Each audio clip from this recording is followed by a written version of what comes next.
Whenever we think of justice, we usually imagine something immediate and clear, but Greek mythology shows us that divine justice is much more complex and at times cruel.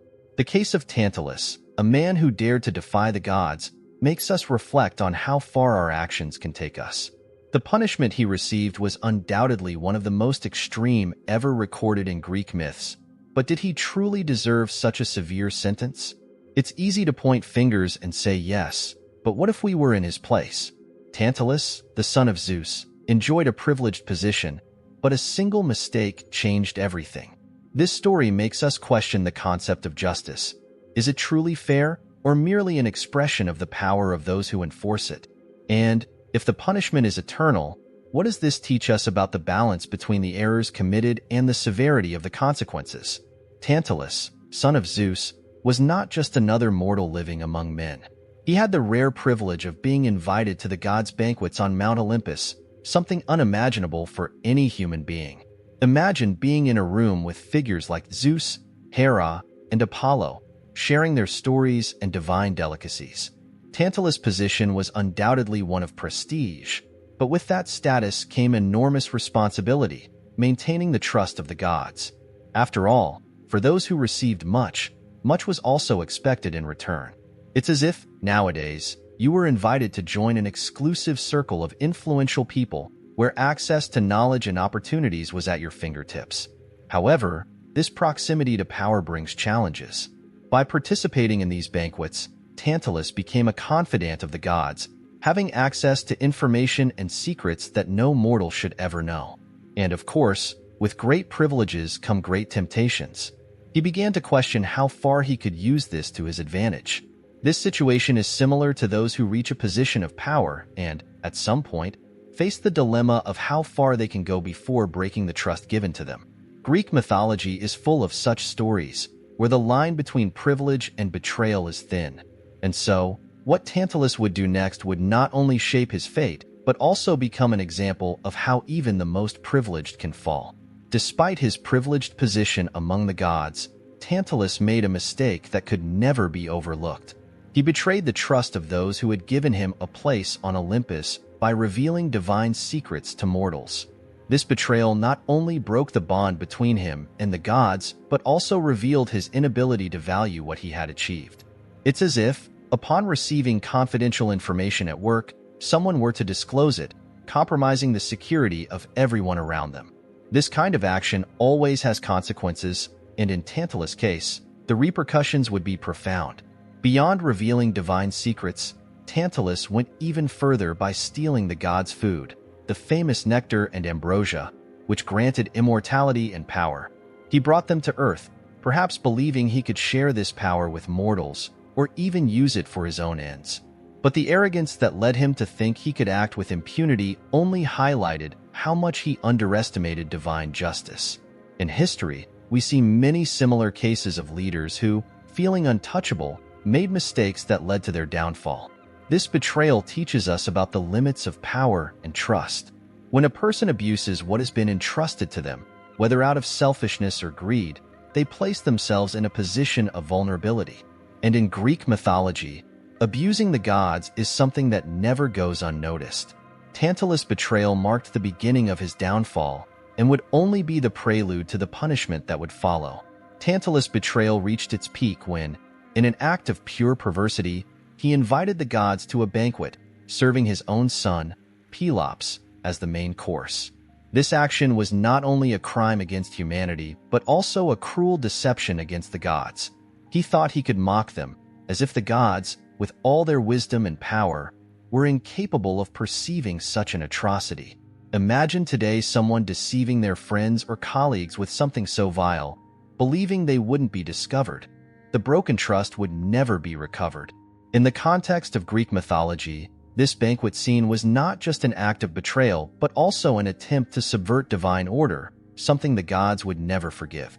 Tantalus believed he could challenge celestial wisdom and still go unpunished, a mindset we see reflected in historical figures who, by underestimating the power of a higher authority, end up sealing their own doom. This sense of impunity that overcame Tantalus is often what precedes the downfall of the powerful. The banquet was not just an isolated event, but the ultimate symbol of Tantalus' arrogance. His desire to deceive the gods reveals a desperate attempt to manipulate higher forces for his own benefit. However, as history often demonstrates, those who try to place themselves above natural or divine laws soon discover that the price of their hubris is higher than they imagined. And for Tantalus, that price would be collected with cruelty. Horrified by Tantalus' act, the gods wasted no time in delivering an exemplary punishment. They condemned Tantalus to Tartarus, the darkest region of the underworld, reserved for the worst criminals in mythology. There, he was subjected to eternal torment, surrounded by water and food but unable to reach them. Each time he tried to drink the water, it receded, and each time he reached for the food, it vanished. It's like seeing something you desire deeply within your grasp, only for it to slip away every time you approach. This cycle of perpetual frustration reflected his own acts of greed and betrayal. This punishment wasn't just a consequence, but a living lesson in divine justice. Greek mythology portrays Tartarus as a place where those who challenge the gods' laws are forced to confront their transgressions for eternity. Tantalus' punishment was, in a way, proportional to his crime. He had tried to deceive and deprive the gods of trust and respect, and now he was deprived of what he desired most. In history, we also find examples of powerful figures whose own actions became the source of their destruction, as if the punishment were a direct response to their behavior. Tantalus' torment is a reminder that, in mythology and in life, divine justice can be relentless. Over time, the myth of Tantalus has been reinterpreted as a warning about the consequences of unchecked ambition and dishonesty. By being condemned to Tartarus, he not only paid for his actions, but became an eternal example of how the abuse of trust and power can lead to endless punishment. And although his punishment was the most severe, the fate of Pelops, his son, was yet to be decided. Despite the cruelty of Tantalus' act, the gods decided to restore the life of Pelops. Perhaps it was a gesture of compassion or a way to undo the damage caused by his father's betrayal. The restoration of Pelops was a significant event because it showed that, although divine justice was relentless, it could also be fair and merciful. However, this resurrection was not without its challenges. Demeter, distracted by the sorrow of losing her daughter Persephone, unknowingly ate a part of Pelops, which led the gods to work even harder to correct the mistake.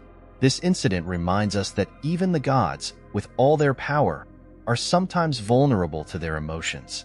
In Demeter's case, her grief clouded her judgment, but this didn't prevent her from receiving help to repair the damage.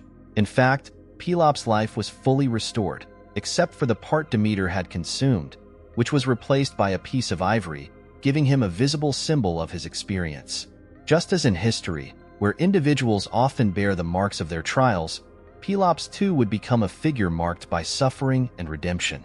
The resurrection of Pelops is a reminder that, even in the worst moments, there can be a chance for restoration. The symbolism of this resurrection goes beyond the act itself, showing that, even amidst chaos and betrayal, there is room for second chances, albeit with scars. And now, with Tantalus facing his eternal punishment and Pelops restored to life, it remained to be seen what the next steps in this story of redemption and punishment would be. Now that you know the story of Tantalus and his eternal punishment, it's impossible not to reflect on our own actions. How often do we act without considering the consequences, believing we are above any punishment? Divine justice, as Greek mythology shows us, is not something we can ignore or manipulate. So, what have you done in your life that could lead you to a personal Tartarus? And if you knew that your actions today would bring consequences tomorrow, would you act differently? Think carefully. Life offers us opportunities to correct our mistakes before it's too late. Now, how about continuing this journey of learning? Subscribe to the channel and turn on notifications so you don't miss any content on mythology and history. Who knows, the next video might bring a new myth with lessons that could change your life.